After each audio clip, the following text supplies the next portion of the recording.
नमस्कार, आपण पाहत आहात बहुजन हिताय न्यूज, जनसामान्यांचा बुलंद आवाज। उद्या गुरव समाजाच्या वतीने मोंदीचा आणि सामूहिक मेळाव्याचा कार्यक्रम आयोजित केलेला आहे। या संदर्भात आज महत्त्वपूर्ण बैठकीचं आयोजन करण्यात आलेलं आहे आणि उद्या हा समारंभ मोठ्या जल्लोषामध्ये साजरा होणार आहे। या संदर्भामध्ये आपल्या काय प्रतिक्रिया आहे? औरंगाबाद जिल्हा छत्रपती संभाजीनगर जिल्हा गुरव समाज मंडळातर्फे उद्या सामूहिक विवाह आणि मुंजी या ठिकाणी हा कार्यक्रम होत आहे। जवळजवळ 50 बटूंची या ठिकाणी नोंदणी झालेली आहे। अवास्तव खर्चाला आळा घालण्यासाठी आता एक लग्न जर करायला गेलं तर 1 लाख रुपये लागतात, एक मुंज करायला गेली तर 50,000 लागतात, परंतु आम्ही फक्त केवळ 3,000 रुपये प्रत्येकी घेऊन या ठिकाणी बटूची वधूवर नोंदणी या ठिकाणी केलेली आहे। आणि उद्या या ठिकाणी 6 मे वेणुताई चव्हाण कन्या विद्यालय यनाठ या ठिकाणी हा कार्यक्रम होत आहे आणि कार्यक्रमाला बरेच या ठिकाणी महत्त्वाची मंडळी उपस्थित राहणार आहे। मंडळाचे अध्यक्ष ससो खंडकर साहेब, सचिव रामनाथ कापसे आणि सर्व या ठिकाणी गुरव समाजातील सहकारी या ठिकाणी अहोरात्र या ठिकाणी प्रयत्न करीत आहेत आणि त्यांच्या या प्रयत्नातून अवास्तव खर्चाला आळा घालण्यासाठी या ठिकाणी या सामूहिक मुंजीचं या ठिकाणी आयोजन या ठिकाणी करण्यात आलेलं आहे। किती वर्षापासून आपण जवळजवळ 25 वर्षापासून या ठिकाणी हा कार्यक्रम मंडळ सातत्याने घेत आहे। 25 वर्ष महाराष्ट्रातून या ठिकाणी मुंजीचे बटूची नोंदणी झालेली आहे। सर्व महाराष्ट्रातून लोक उद्या ठिकाणी येणार आणि या उपनयन संस्कारा सोबतच वधूवर परिचय मेळावा या ठिकाणी सुद्धा आयोजित करण्यात आलेला आहे। वेगवेगळ्या राज्यातून लोक आहेत आणि राज्यातून या ठिकाणी लोक या ठिकाणी येणार आहे। जवळपास किती संख्या असेल? 50 लोक आणि या ठिकाणी जवळजवळ 5,000 लोक या ठिकाणी कार्यक्रमाला उपस्थित राहण्याची शक्यता आहे। बाहेरगावून आलेले बाहेर सर्व व्यवस्था आपण केली हो, सगळं भोजन व्यवस्था आहे या ठिकाणी। कार्यक्रम सकाळी 8 वाजेपासून 8 वाजता कलश पूजन आहे, 9 वाजता मातृभोजन, सकाळी 10 वाजता बटू मिरवणूक, 10 वाजून 28 मिनिटं सामूहिक उपनयन संस्कार होतील, सकाळी 11:30 वाजता सीमंत पूजन होईल, दुपारी सामूहिक विवाह, नंतर मान्यवराचा सत्कार, वधूवर परिचय मेळावा झाल्यानंतर भोजन समारंभ होईल आणि कार्यक्रम या ठिकाणी संपतील।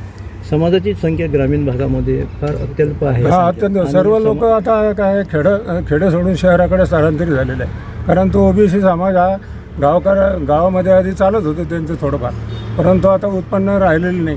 गुरुवाचं या ठिकाणी मंदिरात काही दक्षिण वगैरे यायला नाही लागली, म्हणून सर्व ओबीसी समाज हा जो आहे शहराकडे स्थलांतरित झालेला आहे।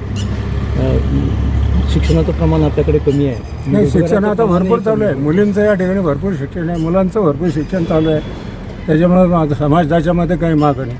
सगळे BE आहे, डॉक्टर आहे, इंजिनियर आहे, भरपूर आहे। लग्नाच्या संदर्भामध्ये सर्व समस्या येत आहे, कारण तर मुली जास्त शिकल्या आणि मुले थोडे कमी शिकलेले आहे, म्हणून मुलींची मागणी काय आहे, सरकारी नोकरी पाहिजे, शेती पाहिजे, पुन्हा त्याच्याजवळून गाडी पाहिजे, बंगला पाहिजे।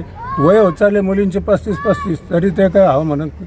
त्याच्यामुळं मुलांची समस्या जी विवाहाची फार मोठी गंभीरपणाचं या ठिकाणी चाललेलं आहे। आता या ठिकाणी काही दिवसांनी अशी परिस्थिती येईल की अविवाहित राहण्याचा योगसुद्धा येऊ शकतो। जवळपास सर्व समाजामध्ये ही परिस्थिती आहे की मुली आहे ना, पुण्या मुंबई करता मुलगा पाहिजे, चांगलं शिकलेलं हे ते पाहिजे, पुणे पाहिजे, मुंबई पाहिजे, तिथे शेती पाहिजे, बंगले पाहिजे। आता एवढं सगळं पाहिजे आणि यांच्यावर काही नसलं ते चालतं, पण नवरदेवाकडून सगळ्या अपेक्षा आहे। सर्वांच्या घरामध्ये मुलं आहेत, मुली आहेत, मग या संदर्भामध्ये आपल्या पाल्यांचं आपण ब्रेन वॉशिंग करू शकत नाही। ब्रेन वॉशिंग केलेलं आहे, पण पालक नुसतं ऐकून घेतात आणि घरी गेल्यावर जे करायचं ते करतात। आपण एखाद्या मुलीला फोन केला तर पहिले त्याची आईच फोन उचलती बघून आणि फोन करून सांगती बायोडाटा पाठवा। असे मुलींचे बायोडाटे वाचू या ठिकाणी पालक तर उत्तरही देत नाही।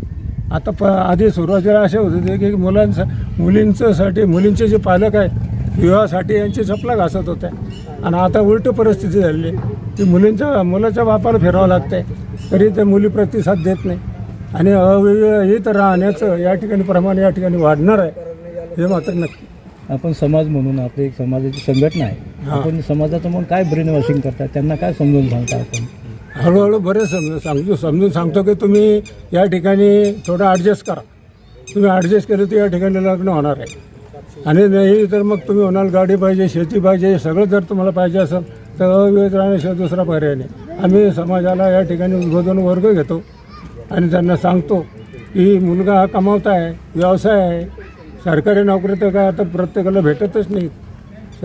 आणि व्यवसाय जरी केला तर याच्यातून भरपूर उत्पन्न येतं, हे आम्ही त्यांना सांगतो. आता समाज या ठिकाणी त्यांना समजू लागला हळूहळू, मुंबई पुण्याच्या लोकांना, की आता वय वाढत चालले मुलींची सुद्धा, आणि याच्यामुळं जास्त हे होणार आहे. आपण शिक्षण क्षेत्रात एक मोठे नामांकित व्यक्तिमत्व राहिलेले आहेत. आपल्याकडे ही फार मोठी जबाबदारी आहे की समाजाचं प्रबोधन करणे शिक्षणाच्या माध्यमातून, सामाजिक याच्या माध्यमातून. हो बरोबर आहे. पण ते मुलींचे जे पालक आहेत, मुलींचे पालक एवढे ठरलेले आहेत, मुलगीच्या अपेक्षा वाढल्यामुळं वय जरी वाढले तरी ते मुलगी जायला तयार नाही येतात. त्यांना त्या सगळ्या व्यवस्था पाहिजे, बंगले पाहिजे, गाड्या पाहिजे. आणि शेवटी जर म्हणतात अरे शेती आहे का, सगळं जमलं आहे आता, पण तो हळूच म्हणतो शेती आहे का, 7-12 किती आहे, 7-12 किती आहे, बँक बॅलन्स सुद्धा विचारायला लागले, बँक बॅलन्स सुद्धा विचारायला लागले, पासबुक पाहायला लागले, त्याच्या कंपनीत जाऊन त्याचे सॅलरी पेपर सुद्धा पाहायला लागले. आपलं पूर्ण नाव काय सर? माझं नाव सुभाष सीताराम सोने, मी छत्रपती संभाजीनगर याचा सदस्य आहे.